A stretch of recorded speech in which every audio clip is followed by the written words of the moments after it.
Bonjour et bienvenue à tous dans Dimanche en politique. En ce 9 mars 2025, sommes-nous définitivement entrés dans une nouvelle ère? Après le virage stratégique des États-Unis dans la guerre en Ukraine, la fin du soutien militaire à Kiev, des négociations de paix avec la Russie qui font plus que jamais craindre une forme de capitulation pour l'Ukraine. Quelles conséquences cela aurait pour nous qui sommes à 1500 km de là? Sans ce fameux parapluie américain, les Européens se mettent en ordre de marche pour se réarmer. Mais comment le faire? Peuvent-ils se défendre seuls? Faut-il mettre en commun certains investissements dans certains domaines? Et la Franche-Comté, historiquement, place forte de l'armée, a-t-elle une carte à jouer? Un franc-comtois est bien placé pour répondre à ces questions. Cédric Perrin, sénateur du territoire de Belfort et surtout président de la Commission des Affaires étrangères, de la Défense et des Forces armées au Sénat. Vous vous êtes exprimé justement au Sénat jeudi, juste après le Premier ministre. Revenons d'abord sur les tout derniers événements de cette semaine. Faisons un petit peu de pédagogie. Je le disais, plus de soutien américain envers Kiev, des négociations entamées par l'intermédiaire de l'Arabie Saoudite entre Américains et Russes, des négociations de paix, disons. Mais qu'on se le dise, les armes ne vont pas forcément se taire tout de suite et on n'imagine pas vraiment Vladimir Poutine se contenter de quitter l'Ukraine et laisser Volodymyr Zelensky en place. Est-ce qu'il y a un risque d'une forme de capitulation à court terme ? Écoutez, c'est ce que, évidemment, bonjour d'abord, c'est ce qu'évidemment nous essayons de faire en sorte d'éviter au maximum. L'objectif, c'est évidemment d'arriver vers une paix, mais une paix durable et une paix qui soit acceptable et qui ne se fasse pas dans le dos ni des Ukrainiens, ni des Européens, parce qu'évidemment, ce sont les principaux concernés par cette paix que Trump essaye de mettre en œuvre fort maladroitement, il faut quand même le faire remarquer. Une capitulation, ce serait pire que tout parce que ça voudrait dire évidemment la disparition de l'armée ukrainienne qui est la première armée d'Europe, 400 000 soldats, je le rappelle. Ça voudrait dire aussi évidemment des concessions qui iraient peut-être au-delà de ce que des concessions normales entre guillemets dans une négociation de paix normale pourrait se faire. Donc il faut essayer d'éviter ce genre de choses. Quel est le risque? Est-ce que c'est une porte ouverte à ce qu'un autre pays européen soit un jour envahi par la Russie? Ce que chacun conçoit bien aujourd'hui, c'est que Vladimir Poutine est dans un délire expansionniste d'empire, de reconstitution d'empire, et le risque majeur, c'est évidemment que son armée puisse être reconstituée, c'est ce qu'il a fait après la Crimée, pour revenir à la charge dans quelques années, dans 2, 3, 4 ans, et il y a beaucoup d'États qui sont évidemment en grand danger. J'étais mardi au Sénat avec le président du Parlement estonien, évidemment ces gens qui sont 1,4 million à côté d'un énorme pays qu'est la Russie, avec des moyens qui sont très faibles, sont très inquiets. Je parle des pays baltes, je parle de la Moldavie, je parle évidemment de la Roumanie, de la Pologne, pourquoi pas aussi des Balkans occidentaux.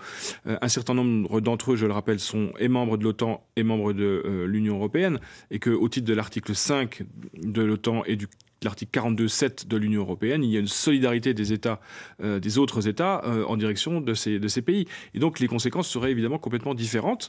Et il n'est pas question aujourd'hui de considérer que la Russie va attaquer la France. Enfin, je veux dire que les choses soient claires. Mais en tout cas, l'Union européenne dans son entité d'aujourd'hui est menacée. C'est une évidence. Une menace à laquelle a fait référence Emmanuel Macron, cette menace russe, lors de son allocution. Je vous propose de l'écouter. La Russie a déjà fait du conflit ukrainien un conflit mondial. Elle a mobilisé sur notre continent des soldats nord-coréens, des équipements iraniens, tout en aidant ces pays à s'armer davantage. La Russie du président Poutine viole nos frontières pour assassiner des opposants, manipule les élections en Roumanie, en Moldavie. Elle organise des attaques numériques contre nos hôpitaux pour en bloquer le fonctionnement. La Russie tente de manipuler nos opinions avec des mensonges diffusés sur les réseaux sociaux. Et au fond, elle teste nos limites. Elle le fait dans les airs, en mer, dans l'espace et derrière nos écrans. Est-ce que c'est une menace comme le décrit Emmanuel Macron. Le chef d'état-major des armées est un franc-comtois puisqu'il est de Delle. Il a, depuis quelques années maintenant, développé une théorie qui est la théorie de la guerre de haute intensité. La guerre de haute intensité, c'est une guerre qui se déroule en plusieurs phases. La première phase de cette guerre de haute intensité, c'est la guerre qu'on appelle une sorte de guerre hybride. Et cette guerre, justement, l'objectif que le chef d'état-major met en place avec les moyens que lui donne le Parlement, c'est de gagner la guerre avant la guerre. C'est-à-dire d'éviter que cette guerre ne dégénère en une guerre de haute intensité qui est ce qui se passe aujourd'hui en Ukraine. La guerre cette guerre hybride, c'est une guerre de l'informationnel, la guerre du numérique, la guerre du cyber, et c'est une guerre à laquelle nous sommes quotidiennement confrontés depuis quelques années maintenant, avec comme adversaires essentiellement les Russes. Donc on dirait que nous sommes en guerre en quelque sorte, comme le disait Emmanuel Macron en 2020. Je dis pas, pour le Covid, c'est une guerre d'un type très particulier, c'est une guerre moderne, qui a pour objectif de saper les bases de notre société, de nos démocraties. C'est une guerre que l'on constate régulièrement dans nos hôpitaux, quand ils sapent nos systèmes informatiques, dans nos collectivités, quand ils attaquent nos mairies, dans nos entreprises. Ça veut dire qu'une défaite de l'Ukraine serait une menace sérieuse supplémentaire pour nous. Ce serait évidemment une menace supplémentaire. Et je crois que les Français qui croient que... Moi j'ai des gens qui m'écrivent, ou ce matin j'étais sur France Bleu en direct, ou la semaine dernière en direct, avec des auditeurs qui m'expliquaient qu'ils veulent la paix. Oui, mais on veut tous la paix. Les Ukrainiens voulaient la paix. Est-ce qu'ils l'ont eu ? Lorsque le 24 février 2022, les Russes ont passé la frontière, les Ukrainiens rêvaient de la paix, ils ne l'ont pas gardée. Donc on peut vouloir la paix. Malheureusement, l'histoire parfois s'impose à nous. Et il faut être prêt pour cela. Comment analyser la volonté de Donald Trump de négocier directement avec la Russie ? Pourquoi lâche-t-il l'Ukraine ? Quel est son intérêt ? Donald Trump est essentiellement un businessman qui est dans le transactionnel en permanence. Il y a un objectif derrière tout ça, je pense, qu'on ne souligne pas suffisamment, c'est celui de la volonté de Trump de faire en sorte que l'alliance de fait qui s'est nouée entre les Chinois et les Russes ne perdure pas. Pour une raison assez simple, c'est que Trump est obsédé par la Chine, obsédé par le risque de voir ce pays prendre beaucoup d'importance et menacer les intérêts américains. Et donc, c'est la raison pour laquelle, depuis 2011, il y a eu ce qu'on appelle le virage indo-pacifique des États-Unis. Ça a commencé sous Obama. Les États-Unis qui n'ont plus besoin des Européens. N'ont plus besoin des Européens aujourd'hui. Ils sont indépendants en matière énergétique. Ils ont du pétrole, ils ont du gaz. Ils sont indépendants économiquement et ils sont indépendants en termes de nouvelles technologies. Ce sont eux qui ont tout. Donc, ils n'ont plus besoin des Européens. Et donc, le virage indo-pacifique, il a été créé en 2011. Et aujourd'hui, on le voit bien. Les Américains ont abandonné complètement l'Afrique.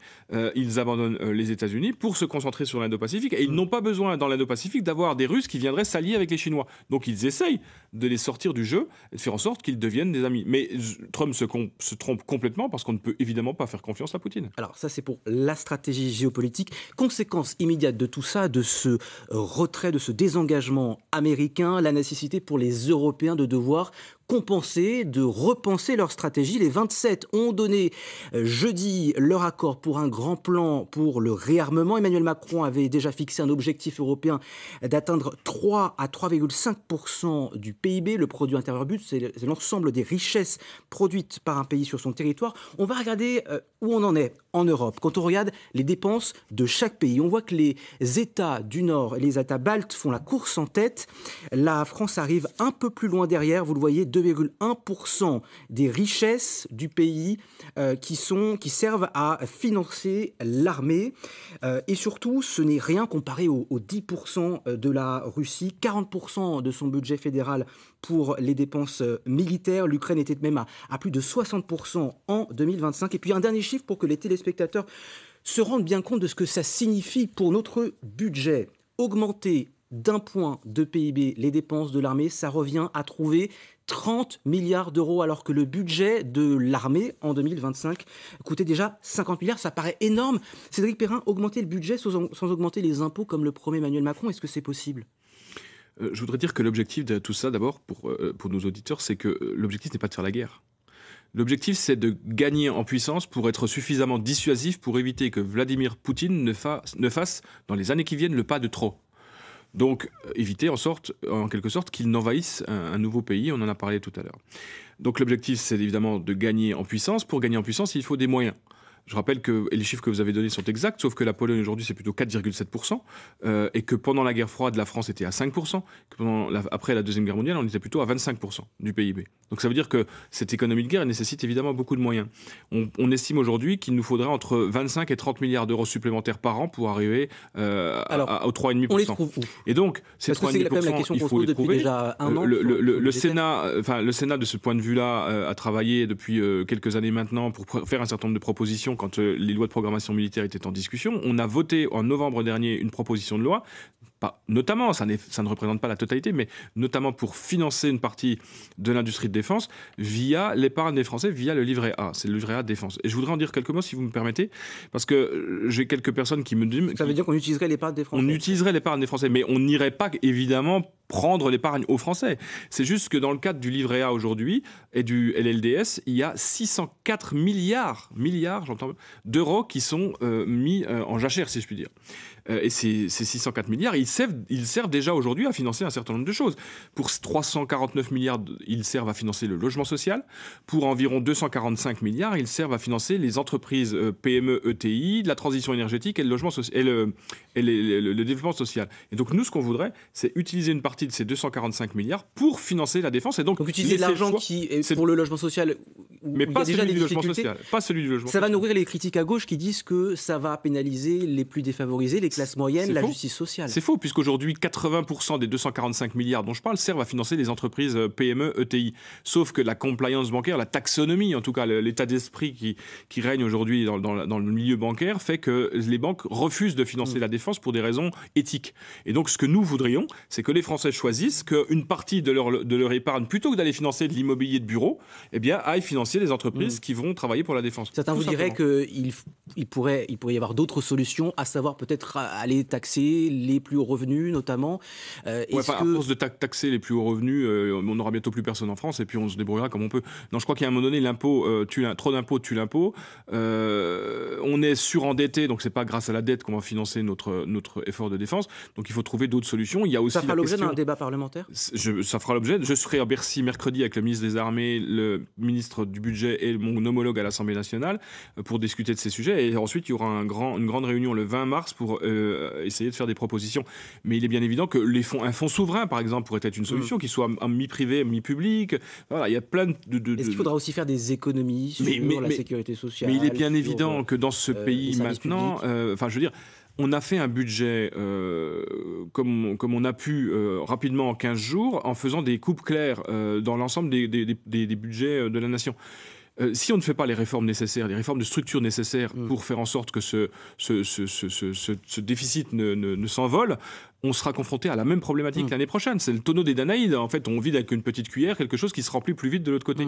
Donc, on a besoin de faire ces réformes, non seulement pour faire cesser le déficit, mais aussi pour, redonner à un certain nombre de projets la direction de la défense, plutôt que...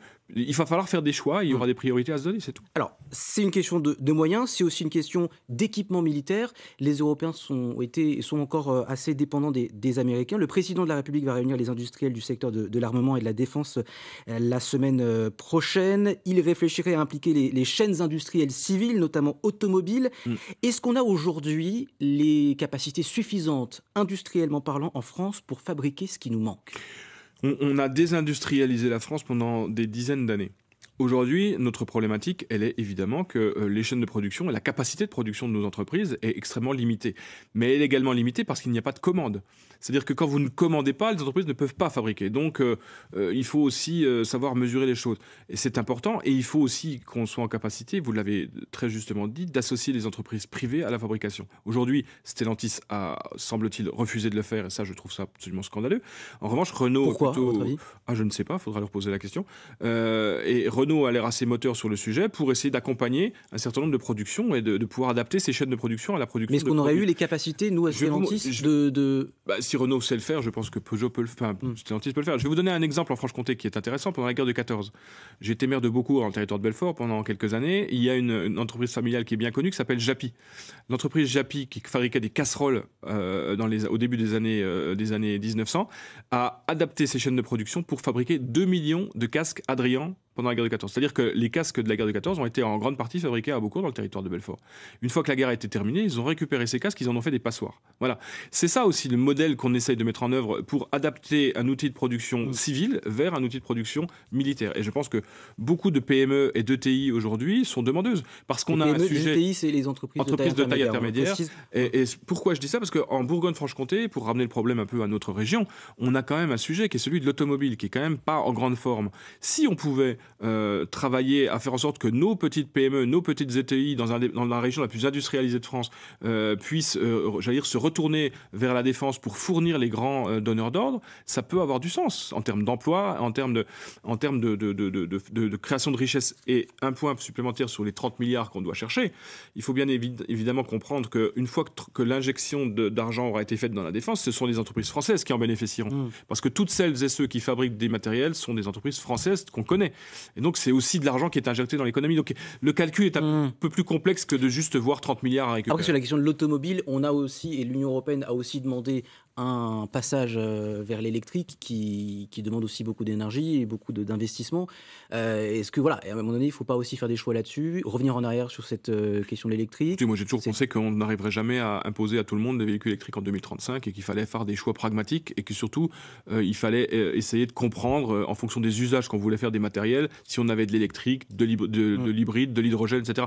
Donc, c'est beaucoup d'investissement, mais c'est un tout autre problème que celui dont on restons juste sur la Franche-Comté, puisque la base aérienne, la BA-116 de Luxeuil-Saint-Sauveur se prépare en ce moment à l'arrivée de Rafale spécialisés dans la dissuasion nucléaire d'ici à 2032.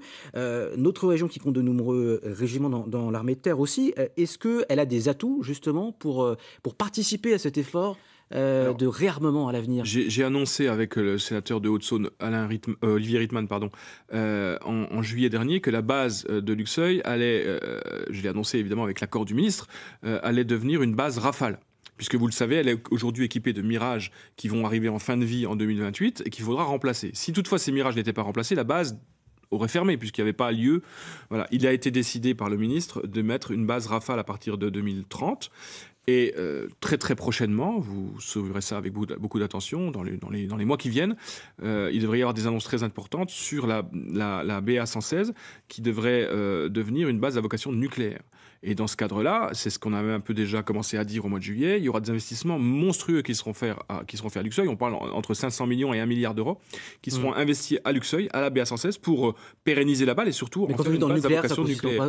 Mais en fait, tout simplement, aujourd'hui, vous le savez, la France est un pays doté, c'est le seul pays de l'Union européenne à être doté avec une double composante nucléaire, aéroportée et maritime. Et donc, un certain nombre de bases aériennes en France accueille cette bombe nucléaire pour que le cas échéant, si elle devait être utilisée, eh bien les avions partiraient de là pour l'utiliser. Voilà. Et donc ça nécessite évidemment des infrastructures très très importantes, du personnel en nombre plus important qu'aujourd'hui. Et donc c'est une très bonne nouvelle pour la Haute-Saône et pour notre région, parce que ça veut dire aussi de l'activité et la survie de cette base qui est quand même un des points, j'allais dire, d'attention que nous avons en Haute-Saône, puisque si on devait enlever la base, on enlèverait beaucoup d'emplois. Alors, dans cette perspective de réarmement, il y a aussi le rôle que peut jouer l'Union européenne. Beaucoup de pays européens n'ont pas la possibilité de se défendre de seuls. Les chefs d'État et de gouvernement des 27 se sont réunis lors d'un sommet à Bruxelles jeudi. Les chefs d'état-major des forces militaires des pays européens seront réunis quant à eux mardi à Paris. Est-ce que la solution réside dans la mise en place d'une défense européenne commune, comme on l'appelle ? Alors là aussi, je pense qu'il faut faire œuvre de pédagogie. Pour moi, comme d'ailleurs le disait déjà Jean-Pierre Chevènement il y a quelques années, il n'est pas question d'avoir une armée européenne. Ça n'a aucun sens. Jean-Pierre Chevènement qui était totalement contre l'idée d'une défense européenne. Non, c'est un peu plus complexe que ça, mais il a toujours pensé qu'il n'y aurait pas d'armée européenne. Et je pense la même chose, c'est-à-dire que je suis profondément européen. Jean-Pierre Chevènement, mais c'est mon prédécesseur et c'est quelqu'un que j'apprécie beaucoup, donc oui, je le cite. Je pense que c'est quelqu'un qui nous manque beaucoup dans la politique aujourd'hui. Qu'est-ce que vous m'avez coupé du coup. Il n'y aura pas d'armée européenne. C'est-à-dire on ne fera pas la guerre à 27. L'histoire de croire qu'on aura une armée avec des soldats et un drapeau européen sur le front, c'est impossible. En revanche, ce qu'il faut qu'on arrive à faire, c'est à coordonner nos forces. C'est-à-dire qu'aujourd'hui, si on cumule l'ensemble des forces des différents pays européens, on est évidemment extrêmement plus puissant que ne l'est la Russie et au moins aussi puissant que le sont les États-Unis. Mais il faut arriver à coordonner. Ça veut dire quoi, coordonner? Ça veut coordonner, dire faire des investissements sur certains domaines? D'abord, il faut construire une industrie européenne de la défense, c'est-à-dire coopérer sur la production de nouveaux matériels, c'est-à-dire coopérer en matière d'innovation et en termes de production. On le fait déjà, malheureusement, on a beaucoup de mal à faire aboutir les projets. C'est le char du futur, c'est l'avion du futur, c'est le drone mâle européen qui est en gestation depuis 2014 et qui n'est toujours pas arrivé. Donc, on a beaucoup de mal. Il faut accélérer ces processus-là, y mettre de l'argent et faire en sorte que nous puissions mutualiser parce que ça coûte cher et donc on peut le faire tous ensemble. Et ensuite, il faut avoir un pilier européen de l'OTAN. C'est-à-dire qu'un des atouts fondamentaux aujourd'hui de l'OTAN, c'est l'interopérabilité.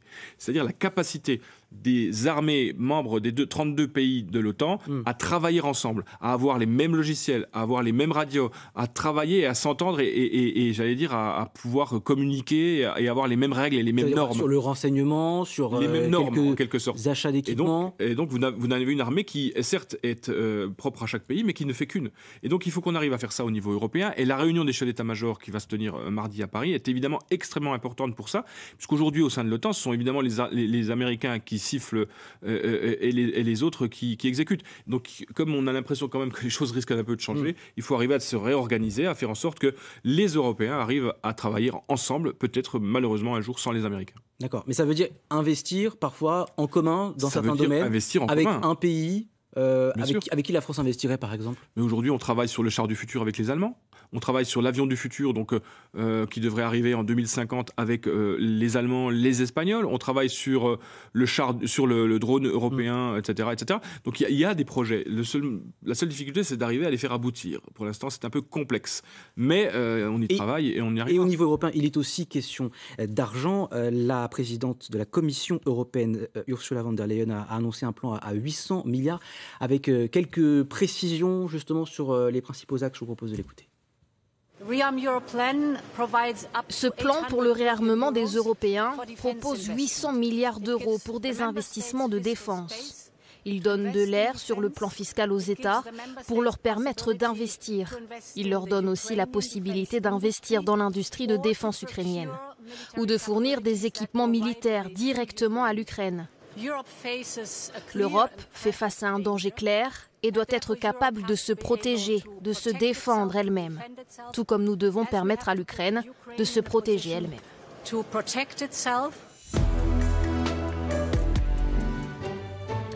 Aider l'Ukraine à se protéger elle-même et éventuellement envoyer des troupes au sol dans le cadre d'une opération de maintien de la paix, si cela arrive.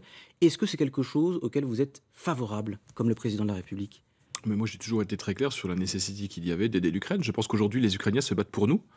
Ils sacrifient quotidiennement des milliers de vies. Quand je dis des milliers, c'est ce qui se passe aujourd'hui. Je pense qu'on est entre les blessés et les morts en Ukraine aujourd'hui. Côté russe, on est entre 30 et 40 000 par mois. Côté ukrainien, peut-être à peine moins, mais pas loin. Ça veut dire que c'est considérable. Ce sont des gens qui se battent pour nous aujourd'hui. Ce sont des gens qui se battent pour la liberté de l'Europe. Parce que ce que veut Poutine aujourd'hui, il faut quand même en être persuadé, c'est mettre à genoux nos démocraties. Vous savez, dans le monde, il y a encore 20 ans, il y avait 70% des pays qui étaient des démocraties. Aujourd'hui, il n'y en a plus que 40%. Ça veut dire qu'en fait, tous ces régimes qu'on est en train de mettre en place, démocratiquement souvent, sont des régimes qui sont illibérales au début et puis ensuite qui deviennent petit à petit des dictatures. Regardez ce qui se passe aux États-Unis en ce moment, je suis très inquiet de voir ce qui se passe.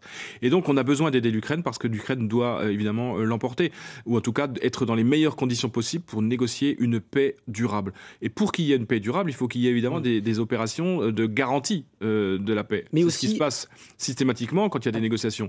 Et donc, ça voudrait dire que peut-être les pays européens devront envoyer des troupes, non pas pour aller se battre, mais pour aller s'assurer que la paix est maintenue. Mais s'ils parviennent à se mettre d'accord, on sait que ce n'est pas forcément le fort de l'Union européenne. On dit souvent que l'Europe s'est construite sur des crises. Ça a été le cas en 2007, ça a été le cas au moment du Covid. Il y a des avancées souvent en période de crise, mais il y a aussi des intérêts très divergents. La Hongrie n'est pas du tout sur la même page. Est-ce qu'on va pas avoir du mal quand même à mettre tout le monde d'accord? Et est-ce que c'est pas une division qui profite justement à Vladimir Poutine?